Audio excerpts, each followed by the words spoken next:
Event మేనేజర్గా business start చేసి లక్షల్లో సంపాదిస్తున్న మీనా బాలుని చూసి కుళ్ళుకుంటున్న రోహిణి, ప్రభావతి, మనోజ్. ఎందుకు ఏం జరిగింది? అసలు ఈవెంట్ మేనేజర్గా బిజినెస్ స్టార్ట్ చేయడం ఏంటి? లక్షల్లో మీనా బాలు సంపాదిస్తుంటే రోహిణి, ప్రభావతి, మనోజ్ కుళ్ళుకోవడం ఏంటి? ఇదంతా కూడా వీడియోలో చూసి తెలుసుకునేద్దాం. మొత్తం మీరు చూసుకున్నట్లయితే ఇంకా అంతా కూడా చాలా సంతోషంగా ఉంటారు. ఎందుకంటే బాలు మీనానికి ది బెస్ట్ కపుల్ అవార్డ్ రావడంతో చాలా హ్యాపీగా ఉంటారు రవి, శృతి. అయితే మీనా బాలుకి వస్తుందని నాకు ముందే తెలుసు రవి అని చెప్పాను, కానీ నీకెలా తెలుసు అని చెప్పాను. కానీ ఎందుకంటే వాళ్ళిద్దరి మధ్య మంచి అండర్స్టాండింగ్ ఉంది ఈ ఇంట్లో. నీకు నాకు మధ్య ఏదో ఒక గొడవ జరుగుతుంది, మనోజ్ రోహిణీల మధ్యలో కూడా ఏదో ఒకటి ఉంటుంది. ఎంతసేపు రోహిణి మనోజ్ని డామినేట్ చేయడానికి ప్రయత్నం చేస్తూ ఉంటుంది. మనోజ్ ప్రతి విషయంలో తప్పులు చేస్తూ ఉంటాడు కాబట్టి ఏ విషయం రోహిణి దగ్గర బయట పడడు. కాబట్టి వాళ్ళు కూడా కాదు. అత్తయ్య ఆంటీ అంకుల్ అంటావా, వాళ్ళిద్దరి మధ్య అసలు అన్యోన్యత ఉండదు. ఏమో ప్రేమగా మాట్లాడుకుంటే మాట్లాడుకోవచ్చు, కానీ ఆ ఆంటీ అంకుల్కి ఎప్పుడు విలువ ఇవ్వరు. మీనా బాలు అలా కాదు. మీనానొక మాట అంటే బాలు ఊరుకోడు, బాలునొక మాట అంటే మీనా ఊరుకోదు. వాళ్ళిద్దరి మధ్య మంచి అండర్స్టాండింగ్ ఉందని నాకు ముందే తెలుసు అనగానే, అవునా సర్లే, మా కుటుంబంలో ఒక్కరికైనా వచ్చింది కదా అనగానే, అవును, మా రెస్టారెంట్ వాళ్ళు కూడా అదే చెప్పారు. మీ అన్నయ్య వదినకి బెస్ట్ కపుల్ అవార్డు రావడం మాకు చాలా సంతోషంగా ఉంది రవి అని చెప్పారు. అని చెప్పనేసరికి, సర్లే నాకు డబ్బింగ్కి లేట్ అవుతుంది, నన్ను కొంచెం డ్రాప్ చేయవా రవి అని చెప్పాను. కానీ సరేనని ఇంకా రవి, శృతి కిందకు వస్తారు. ఏంటి టిఫిన్ చేయకుండా వెళ్తున్నారు? మీకు ఇష్టమని పూరీలు చేశాను అనేసరికి, అమ్మో మీనా పూరీలా, ఇప్పుడు తింటే టైం అయిపోతుంది మీనా అని చెప్పాను. కానీ ఏం కాదులే శృతి, గట్టిగా అయితే ఒక 10 minutes లేట్ అవుతుంది అంతే కదా, త్వరగా వచ్చి టిఫిన్ చేసి వెళ్ళండి. ఏ రవి నువ్వు టిఫిన్ చేయవా అనగానే, చేస్తాను వదినా అని చెప్పి ఇద్దరికి వచ్చి కూర్చుంటారు. అందరూ కూర్చుంటారు. కూర్చుని ఇంకా టిఫిన్లు చేస్తారు. ప్రభావతి ఎప్పుడు ఏం చేసినా కానీ తినేయడం కామన్, కానీ బాగోలేదని వంకలు పెట్టడం ఆనవాయితీ కదా. సేమ్ అలాగే అనేసరికి, అయితే రేపటి నుంచి అమ్మ మీనా, నీకు వంకలు పెట్టే వాళ్ళెవరికి నువ్వు టిఫిన్లు చేయకు, మిగిలిన వాళ్ళకి మాత్రమే టిఫిన్ చెయ్యి. వాళ్ళకు కావాల్సినవి వాళ్ళే చేసుకుంటారు. రోహిణి ఏబీసీ జ్యూసులు చేసి ఇచ్చేది కదా, అది చేసుకుని ప్రభావతి, మనోజు ఇద్దరు కూడా కడుపు నింపుకుంటారు. వాళ్ళ ముగ్గురికి టిఫిన్ చెయ్యొద్దు అని చెప్పనేసరికి, ఏంటి నాన్న అలా అంటావు, అంటే మమ్మల్ని మాడిపోమంటావా ఏంటి అని చెప్పాను. కానీ అదేంట్రా, నీ భార్య హెల్త్ డైట్ కోసమని ఏబీసీ జ్యూసులు చేస్తుంటే నువ్వు ఇలా అంటావేంట్రా అని చెప్పనేసరికి, మరి ఎలా అనాలి అంటూ మాట్లాడి మొత్తానికైతే మీనా ఏం చేసినా వాళ్ళకి నచ్చుతుందని చివరికి ఒప్పుకుంటారు. ఈసారి తినేటప్పుడు పేర్లు పద్దులు పెడితే మాత్రం నా భార్య ఎవరికి వంట చేయదు. ఏ నాన్న అంతే కదా అని చెప్పాను. కానీ కరెక్ట్గా చెప్పావురా బాలు అని చెప్పనేసరికి సరేనని ఇంకా బాలు ట్రిప్కి వెళ్ళిపోతాడు. ట్రిప్కి వెళ్ళిపోయేసరికి రాజేష్ కాస్త గబగబా బాలు దగ్గరికి వస్తాడు. బాలు ఏం చేస్తున్నావురా అని చెప్పాను. కానీ ఇదేంట్రా, నువ్వు పరుగునొచ్చి నన్నేం చేస్తున్నావంటావేంటి అని చెప్పాను. కానీ ఏదో చెప్పాలని వచ్చి ఏదో చెప్తున్నాను. అదే మా ఇంటి దగ్గర ఒక అమ్మాయి ఉంటుంది కదా అనగానే, మీ ఇంటి దగ్గర ఏంటి, ఎవరింటి దగ్గరైనా అమ్మాయిలు ఉంటారు అనగానే, అది కాదురా, మా ఇంటి పక్కన పెద్ద బిల్డింగ్ ఉంటుంది కదా, వాళ్ళ అమ్మాయి పెద్దదైందంట. ఫంక్షన్కి కావాల్సిన ఏర్పాట్లకి పూల డెకరేషన్ అది చేయడానికి ఎవరికి ఇవ్వాలి అని వాళ్ళు మాట్లాడుకుంటున్నారు. వాళ్ళ నాన్న నాకు కొంచెం పరిచయం ఉందిలే, నీకు తెలిసిన వాళ్ళు ఎవరైనా పూల బిజినెస్, పూల డెకరేషన్స్ చేసేవాళ్ళు ఉన్నారా రాజేష్ అని నన్ను అడిగారు. నాకు వెంటనే మీనా గుర్తొచ్చింది. మీనా పెళ్లికి ముందు పూల డెకరేషన్స్ అవి చేసేది అని చెప్పావు కదా, మీనా ఇప్పుడు చేస్తుందేమో అడుగు, వాళ్ళు బాగానే ఉన్న వాళ్ళే, ఇస్తారు డబ్బులు అని చెప్పనేసరికి, మరి మీనా చేస్తుందో లేదో అని చెప్పాను. కానీ ఒక్కసారి ఫోన్ చేసి అడగరా అని చెప్పనేసరికి వెంటనే మీనాకు ఫోన్ చేసి అడుగుతాడు. పూల డెకరేషన్సా, ఎంత, ఏంటి, ఎలా ఉండాలి, ఏంటి, అవేమన్నా మాట్లాడారా అని చెప్పాను. కానీ అవేమీ తెలియదు చెల్లమ్మ, మా ఇంటి పక్క బిల్డింగ్ వాళ్ళు అడిగారంతే, నువ్వు ఒక్కసారి వస్తే వాళ్ళ దగ్గరికి తీసుకువెళ్ళి మాట్లాడిస్తాను అనేసరికి, ఇంతకీ నువ్వు ఎక్కడున్నావు మీనా అని చెప్పాను. కానీ నేను అక్క వాళ్ళ పూల కొట్ట దగ్గర ఉన్నాను అనేసరికి, అయితే స్కూటీ పక్కగా పెట్టు, నో పార్కింగ్లో పెట్టకు అని చెప్పాను. కానీ సరే అని చెప్పి పక్కకు పెడుతుంది. అక్కడే ఉండు, మేమే వస్తాము అని చెప్పి రాజేష్ బాలు కలిసి ఇద్దరు వస్తారు. మీనాని ఎక్కించుకుని ఎక్కడన్నయ్యా అని చెప్పాను. కానీ పలానా చోట్రా అట్రా ఇట్రా అని తిప్పుకుంటూ అక్కడికి వెళ్తారు. అమ్మ మీనా, బాలు మీరు ఇక్కడే ఉండండి, నేను వెళ్ళి ఆయనతో మాట్లాడి వస్తాను అని చెప్పాను. కానీ సరేనని లోపలికి వెళ్తాడు రాజేష్. రా రాజేష్ అని చెప్పాను. కానీ అదే మీరు పూల గురించి అడిగారు కదా అని చెప్పాను. కానీ అవును రాజేష్, ఎవరినైనా తెలిసిన వాళ్ళు ఉన్నారా, నువ్వు కనుక్కొని చెప్తాను అన్నావు కదా అని చెప్పాను. కానీ తను నాకు వరుసకు చెల్లెలవుతుంది, అదే నాతో పాటు వస్తాడు కదా బాలు. అవును బాలు అని చెప్పనేసరికి, వాళ్ళ ఆవిడ మీనా చాలా బాగా పూల డెకరేషన్స్ చేస్తుంది అని చెప్పనేసరికి, అవునా మనకు నచ్చినట్టు చేస్తుందా అని చెప్పాను. కానీ మీరు డబ్బుల గురించి ఆలోచించరు కాబట్టి మీకు నచ్చేటట్టుగానే చేస్తుంది. తనకు డెకరేషన్ ఎలా ఉండాలో ఒకసారి మీరు చూపించారంటే దాన్ని బట్టి తను ఎంత అవుతుందో ఏంటో చెప్తుంది అనగానే, మరి తా అమ్మాయి ఎక్కడుంది అనేసరికి, బయటే కారులో కూర్చున్నారు, పిలవమంటారా అని చెప్పాను. కానీ అయ్యో వాళ్ళను బయటే ఉంచావా, ఫోన్ చేసి రమ్మను అనగానే రాజేష్ ఫోన్ చేస్తాడు. బాలు మీనా లోపలికి వస్తారు. రెండమ్మా అని చెప్పాను. కానీ నమస్కారం అండి అని చెప్పనేసరికి, కూర్చోండి అమ్మా అని చెప్పాను. కానీ జ్యూస్ తీసుకురాను కానీ ఏం పర్వాలేదండి అనేసరికి, పర్వాలేదు జ్యూస్ తీసుకురాను కానీ మా అమ్మాయి అని ఒక్కగానొక్క కూతురు, ఫంక్షన్ బాగా ఏర్పాటు చేయాలని అనుకుంటున్నాము అని చెప్పాను. కానీ దానికి సంబంధించిన పూల డెకరేషను, అలాగే ఇంటికి పువ్వులు, తనకు పువ్వుల జడ మొత్తం అన్నీ కావాలమ్మా. డెకరేషన్ ఎలా ఉండాలంటే ఇదిగో ఎలా ఉండాలి అని చెప్పనేసరికి, ప్లేస్ ఎక్కడండి అని చెప్పాను. కానీ ప్లేస్ మేడ మీదంతా ఖాళీయేనమ్మా, మేడ అంతా కూడా ఉపయోగించుకోవచ్చు, పైన అంతా డెకరేషనే, ఆ పై మేడ మీద భోజనాలు, కింద కూడా భోజనాలు ఏర్పాటు చేస్తాము అని చెప్పనేసరికి, సరేనండి మరి ఇంత డెకరేషన్ అవుతుంది, నీ ఒక్కదాని వల్ల అవుతుందా అని చెప్పాను. కానీ మేమంతా ఉన్నాం కదా, మేము హెల్ప్ చేస్తాము, తను ఎంత పనైనా సరే ఒక్కత్తి ఒక చేత్తో చేసేయగలదు బాబాయ్ అని చెప్పనేసరికి, అలా అయితే పర్వాలేదులే రాజేష్ అని చెప్పనేసరికి, అమ్మ ఎంత అవుతుంది దీనికి అని చెప్పాను. కానీ అది అది అని ఇంత అమౌంట్ అవుతుంది అనగానే, అంతేనా అని చెప్పనేసరికి, అవునండి మా మీనా ఎక్కువ లాభాలు వేసుకోదులే బాబాయ్ అని చెప్పనేసరికి, సరేనమ్మా ఈ 50,000 అడ్వాన్స్ తీసుకో, మిగిలిన డబ్బులు పని పూర్తయ్యాక ఇస్తాము అని చెప్పాను. కానీ సరేనండి, ఇంతకీ ఫంక్షన్ ఎప్పుడు అనగానే, రేపు కాక ఎల్లుండేనమ్మా అని చెప్పనేసరికి,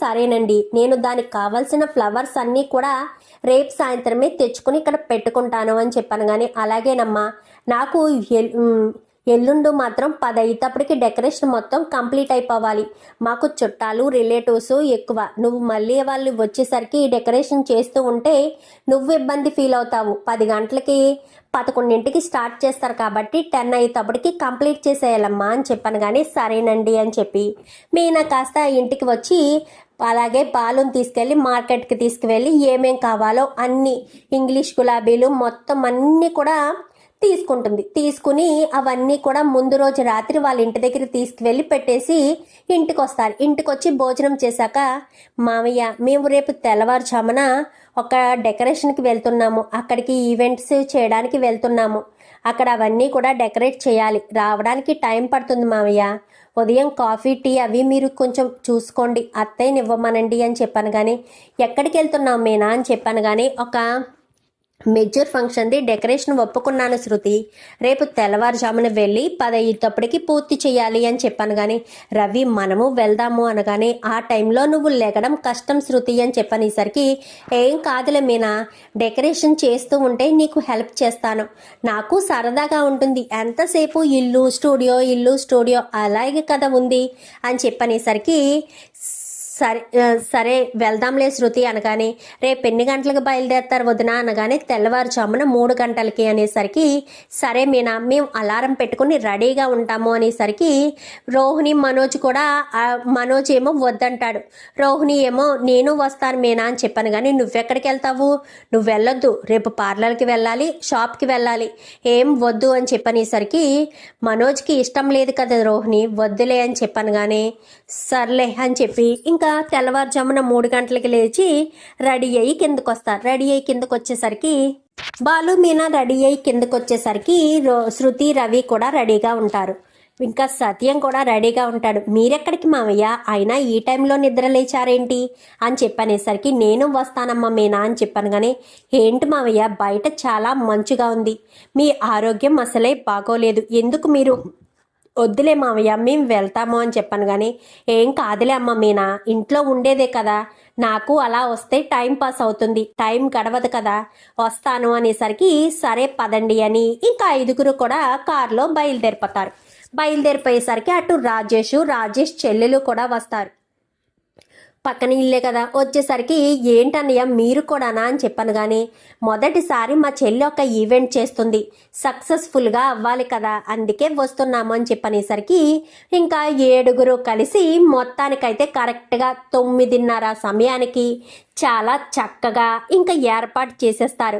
మధ్యలో టీలు తీసుకొచ్చి ఇస్తూ ఉంటారు, ఎందుకంటే నిద్ర వచ్చేస్తుంది కదా, సో అందుకని టీలు తీసుకొచ్చి ఇచ్చేసరికి టీలు తాగుతూ 9:30 కల్లా బ్యూటిఫుల్గా స్టేజ్ అంతా డెకరేట్ చేసి ఇల్లంతా కూడా బాలును ఇటు రవి రాజేష్ వీళ్ళ 3 పువ్వులు కట్టేసి ఆ అమ్మాయికి జడ కూడా ఇచ్చేసి మొత్తం అంతా డెకరేషన్ కోసం వాళ్ళకి కావాల్సిన పువ్వులు మొత్తం ఇచ్చేసి 9:30 కల్లా అప్పచెప్పేసేసరికి చాలా బాగుందమ్మా, మేము అనుకున్న దానికంటే చాలా బాగా వచ్చింది అని చెప్పి ఇంకా మిగిలిన డబ్బుల కంటే అనుకున్న దానికంటే ఒక 5,000 ఎక్స్ట్రానే ఇస్తారు, మనం ఎంతే కదండి మాట్లాడుకున్నాము అని చెప్పాను. కానీ లేదమ్మా చాలా బాగా వచ్చిందని చెప్తున్నాను కదా, మీరు రెడీ అయ్యి మధ్యాహ్నం 12 ఫంక్షన్కి వచ్చేయండి, ఇంకా మీ ఫ్యామిలీ మెంబర్స్ ఉంటే తీసుకురండి అని చెప్పనేసరికి సరేనండి అని చెప్పి ఇంకా వచ్చేస్తారు. వచ్చేసిన తర్వాత అందరూ రెడీ అవ్వండి ఫంక్షన్కి వెళ్ళాలి అని చెప్పి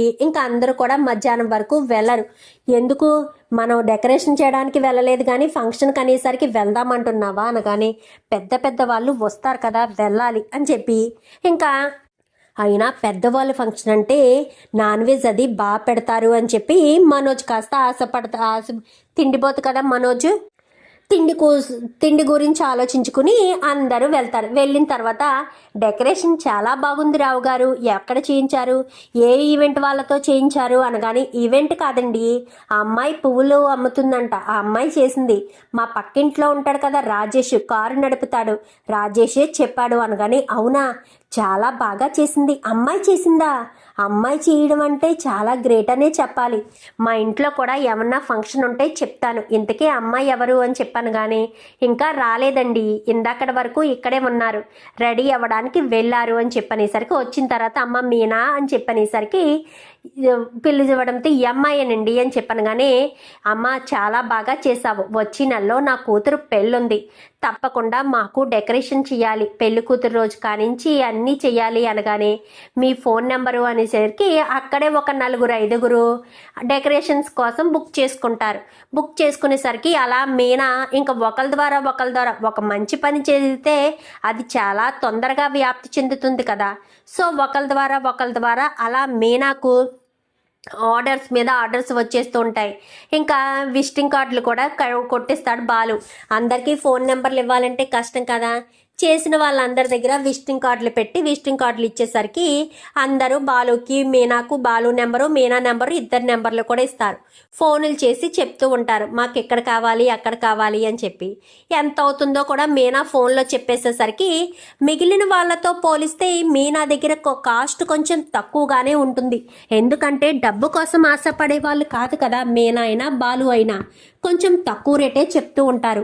మిగిలిన వాళ్ళందరినీ పోల్చుకుని అందరికీ డెకరేషన్ పంపించి చూపించుకుంటే వాళ్ళతో పోల్చుకుంటే వీళ్ళ దగ్గర ఒక 10-15 వేలు తక్కువగానే చెప్తూ ఉండేసరికి అందరు కూడా మీనాకి బాలుకే డెకరేషన్స్ చెప్తూ ఉంటారు. బాలు అటు ట్రిప్స్ చూసుకుంటూ మీనాకు హెల్ప్ చేస్తూ, మీనా పెద్ద ఈవెంట్ మేనేజర్ అవుతుంది, అంటే తన కింద కొంతమందిని పని వాళ్ళని పెట్టుకుంటుంది, ప్రతిసారి రవి శృతి రావాలంటే వస్తారా ఏంటి, మీనా ఒకటి చేయాలన్నా చేయలేదు, బాలు కూడా హెల్ప్ చేయలేడు కాబట్టి కొంతమంది వాళ్ళ పూలు అమ్ముకునే వాళ్ళు ఉంటారు కదా వాళ్ళని కొంతమందిని పెట్టుకుంటుంది. ఇంకా బాలు కూడా ట్రిప్స్ వేస్తూ మీనాకు హెల్ప్ చేస్తూ ఇలా ఈవెంట్స్ ఏమైనా ఉన్నప్పుడు ఈవెంట్స్కి చూసుకుంటూ బాలు కూడా డెకరేషన్లు చేయడం అది బాగా అలవాటు అవుతుంది. ఇది ఎలా చేయండి అంటూ బాలు వేరే వేరే డెకరేషన్స్ అంతా చూసుకుంటే మీనా మాత్రం స్టేజ్ దగ్గర డెకరేషన్స్ అన్నీ చూసుకుంటారు. అలా ఇద్దరు డెకరేషన్స్ చూసుకుంటూ ఇంకా ప్రతి నెల ఏ రోజు ఇంటికాడ ఉండడం ఉండదు. ఇంకా మీనా ఇంట్లో పని చేయడం కుదరట్లేదని బాలు ఒక పని మనిషిని కూడా పెట్టేస్తాడు. ఇంకా పని మనిషి ఇంట్లో పని చేసుకుంటూ ఇంట్లోనే ఉంటుంది. మీనాకు అస్సలు ఖాళీ ఉండదు. ప్రతిరోజు ఏదో ఒక ఈవెంట్ దగ్గరికి వెళ్ళడం, అక్కడ డెకరేషన్లు చేయడం, ఇంటికి రావడం. ఇంకా బాలు మీనా అలాగే ఉంటూ ఉండగా ఇంకొక 2 కార్లు తీసుకుంటారు. అలా వచ్చిన డబ్బులతో పైన రూమ్ కూడా కడతారు. లక్షలు వస్తూ ఉంటాయి. ఒక్కొక్క ఈవెంట్కి ఎంత లేదైనా సుమారు 40-50 వేలు మిగులుతూ ఉండేసరికి వాళ్ళందరికీ జీతాలు ఇచ్చేసరికి వీళ్ళకి ఎంత లేదైనా మిగులుతూ ఉంటాయి. ఇంకా అలా మిగులుతూ ఉండేసరికి అదంతా చూసి మీనా సారీసు మారిపోతాయి, బాలు బట్టలు మారిపోతాయి. ప్రతిరోజు మీనాకు చేయించాలనుకున్న నగలన్నీ కూడా బాలుకి ఇచ్చిన డబ్బులు, కార్లు ఉన్నాయి కదా, కార్ల మీద వచ్చే లాభాలతో బాలు అయితే మీనాకు బంగారపు మెల్లోకి పుస్తెల తాడు, అలాగే నల్లపూసలు, చేతికి గాజులు అన్నీ బంగారపై చేయించి వేస్తూ ఉంటాడు. అదంతా చూసి ప్రభావతి అయితే కుళ్ళుకుంటుంది. సుశీలమ్మ అయితే ప్రయోజకుడు అయ్యేవరా బాలు, నిజంగా మీనా లాంటి అమ్మాయిని పెళ్లి చేసుకున్నందుకు చాలా సంతోషంగా ఉంది అనగానే, అవును షీలా డార్లింగ్, నాకు చాలా సంతోషంగా ఉంది. మీనా నన్ను ఇంత గొప్ప స్థాయికి తీసుకొస్తుందని అస్సలు అనుకోలేదు. మీనా నన్ను ఇంత గర్వపడేటట్టు చేస్తుందని అస్సలు అనుకోలేదు. నిజంగా మీనా చాలా గ్రేటు. మీనా ఇంత గొప్పగా నన్ను గొప్ప స్థాయికి తీసుకొచ్చి తీర్చిదిద్దుతుందని ఎంతో సంతోషంగా తీర్చిదిద్దినందుకు చాలా సంతోషంగా భావిస్తున్నాను అంటూ బాలు సంతోషపడుతూ ఉంటాడు. ఏంటి ప్రభా, నీ కొడుకు ప్రయోజకుడు అయ్యాడు అంటే నీకు ఏమాత్రం సంతోషంగా లేదేంటి? బాలు నీ కొడుకు అయితే కదా, నీ కొడుకు కేవలం మనోజ్ ఒక్కడే కదా. మనోజ్ ప్రయోజకుడు అయితేనే నీకు సంతోషంగా ఉంటుంది. వాడెప్పుడు ప్రయోజకుడు అవ్వాలి, నువ్వెప్పుడు సంతోషపడాలి? వాడు ఎప్పటికీ ప్రయోజకుడు కాలేడు, నువ్వు ఎప్పటికీ సంతోషపడలేవు అని చెప్పాను. కానీ ఏంటి నానమ్మ నువ్వు కూడా అలా అంటావు? నేను గొప్ప స్థాయికి వెళ్తాను అనగానే చాలా గొప్ప స్థాయికి వెళ్ళావరా. వాళ్ళు 2 లక్షలు తీసుకుని మిగిలిన 2 లక్షలు ఇవ్వడానికి నీకు ఇప్పటి వరకు చేతులు రాలేదు. నా కొడుకు సత్యం కష్టపడి సంపాదించిన 40 లక్షలు తీసుకెళ్ళి ఎవరితో అమ్మాయికి ఇచ్చావు. ఆ డబ్బులు ఇవ్వడానికి ఇప్పుడు చేతులు రాలేదు. కానీ మీనా బాలు చాలా చక్కగా పైన రూమ్ కట్టుకున్నారు. అలాగే మీనా శపథం చేసినట్టుగా తన బంగారానికి తన భర్తే బంగారం చేయించి ఇవ్వాలన్న అది కూడా ఉంది. అది కూడా బాలుయే చేయించి తన మెడలో బంగారం చేయించాడు. నువ్వేం చేశావు? నీ భార్య మెడలో ఉన్న పుస్తెల తాడు కాస్త అమ్ముకున్నావే తప్ప బంగారపు తాడే చేయించి ఇవ్వలేకపోయావు. అదిరా బాలు అంటే. బాలు ఏదైనా కష్టపడి సంపాదించాలి అనుకుంటాడు. ఎదుటి వాళ్ళని మోసం చెయ్యాలని కానీ ఎదుటి వాళ్ళని బాధ పెట్టాలని కానీ అనుకునే మనస్తత్వం వాడిది కాదు. అందుకే వాడు గొప్ప స్థాయిలో ఉన్నాడు, నువ్వు ఈ స్థాయిలో ఉన్నావు. లేదంటే వాడిలా గొప్పగా ఉండేవాడివి. ఎప్పుడూ స్వార్థంగా ఆలోచించకూడదురా. మనం నిస్వార్థంగా ఉంటేనే ఆ భగవంతుడు మనకు ఎప్పుడూ తోడుగా ఉంటాడు.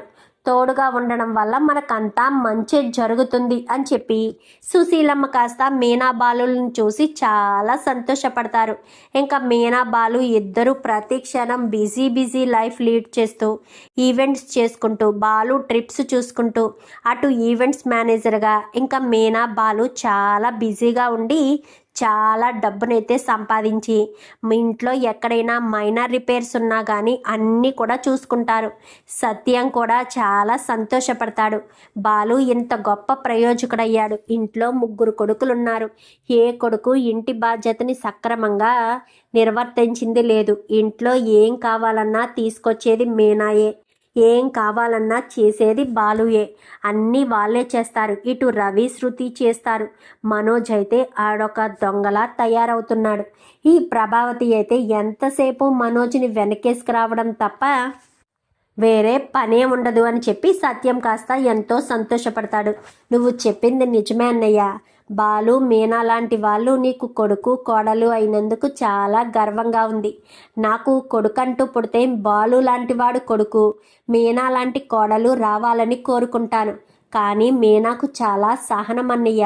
ప్రభావతి ఎన్ని మాటలు అంటున్నా కానీ మీనా ఏ దేనికి సమాధానం చెప్పకుండా చాలా సైలెంట్గా ఏ రోజుకైనా మంచే గెలుస్తుంది అని అనుకుంటుంది.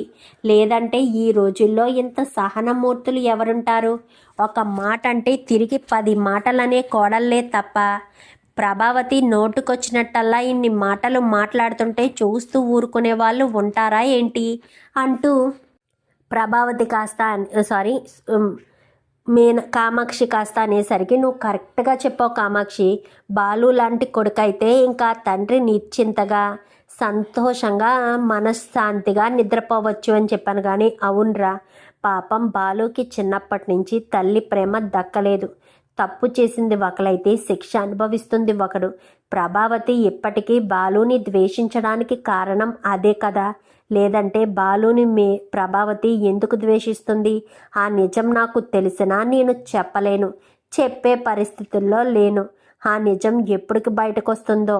ప్రభావతి బాలుని ఎప్పటికీ క్షమించి మంచి కొడుకుగా దగ్గరికి తీసుకుంటుందో, ఒక మంచి తల్లిగా బాలుకి ప్రేమ పంచుతుందో అని చెప్పి సత్యం మనసులో అనుకుంటాడు. ఎందుకంటే ఈ నిజం సత్యానికి, బాలుకి, ఇటు మీనాకి, సుశీలమ్మకి తప్ప వేరే ఎవరికి తెలియదు కాబట్టి ఇంకా మనోజ్ అలాగా చెప్పడు, వీళ్ళు మాత్రమే చెప్పాలి.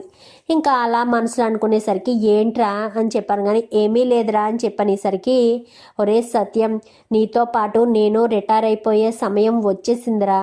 నువ్వు ఆల్రెడీ రిటైర్మెంట్ తీసుకుని సంవత్సరం అయింది, ఇంకా నేను రిటైర్మెంట్ తీసేసుకుంటున్నాను అని చెప్పాను. కానీ అదేంట్రా అని చెప్పాను. కానీ వయసు అయిపోయింది కదరా, సర్వీస్ కూడా అయిపోయింది, ఇంకా నేను ఏమీ చేయలేను అని చెప్పాను. కానీ ఇప్పటికే మీరు చాలా కష్టపడ్డారు, పిల్లలు లేకపోయినా పిల్లల కోసం డబ్బులు పోగేశారు. కానీ మనం జీవితాంతం నాకు మీరు తప్ప ఇంకెవరూ మనకు లేరు కదా. అందుకే ఇంకా మనకి ఏ గొడవ ఉండదు, దేని గురించి మనం ఆలోచించవలసిన అవసరం లేదు అని చెప్పి మాట్లాడేసరికి, అదేంటి అలా మాట్లాడుతున్నారు, మీకు పిల్లలు లేకపోతే మాత్రం అని చెప్పాను. కానీ పిల్లలు లేరు కదా బావా, ఇంకెందుకు దాని గురించి ఆలోచించడం అంటూ ఇంకా వాళ్ళిద్దరూ మాట్లాడుకుంటూ ఉంటారు. ఇంకా బాలు మీనా ఈ ఈవెంట్స్ చేసుకుంటూ ఈ హడావిడిలో ఉంటారు. ఒకరు ఎదుగుతుంటే చూస్తుకుని సంతోషపడే వాళ్ళు కొంతమంది ఉంటే, కొంతమంది ఎదుగుతుంటే చూసి తట్టుకోలేని వాళ్ళు కొంతమంది ఉంటారంటూ ఇంకా ప్రభావతి వాళ్ళైతే కుళ్ళుకోవడమే కదా పని. ఎప్పుడు ప్రభావతికి కుళ్ళుకోవడం తప్ప వేరేదేమీ రాదు. ఎందుకంటే మీనాబాలు ఎదుగుతూ ఉంటే చూసి ఓర్వలేని వాళ్ళు వాళ్ళే కదా. సో ఇంకా వాళ్ళు అలా తట్టుకోలేకపోతూ ఉంటారు.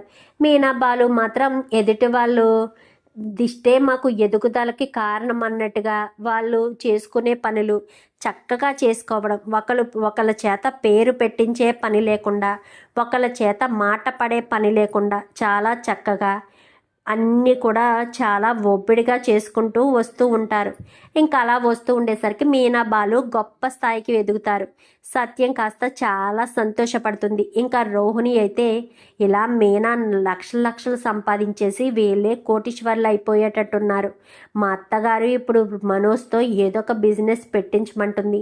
ఆల్రెడీ ఉన్న బిజినెస్నేమో ఏమీ చేయలేదు, మరొక బిజినెస్ చేయించు అని చెప్తుంది. ఇప్పుడు నేను మా నాన్న లేడు, మా నాన్న ఉన్నాడు అంటూ చెప్పుకుంటూ వచ్చాను. నా విషయం ఎప్పుడు బయటపడుతుందిరా భగవంతుడా అని నేను భయపడుతూ ఉంటే, ఈవిడి బిజినెస్సే సరిగ్గా చేయలేని కొడుకుకి మరొక బిజినెస్ పెట్టించాలంట. వీడు ఆ బిజినెస్ ఈ బిజినెస్ చూసుకుంటూ బిజీ అయిపోవాలి నా కొడుకు అని అంటుంది ఈవిడి. అది పోయి ఇది పోతే ఇంకా నేనేం చేయాలి? ఎటు చూడాలి? తూర్పు దిక్కు తిరిగి దండం పెట్టడం తప్ప వేరే ఆప్షనే లేదు.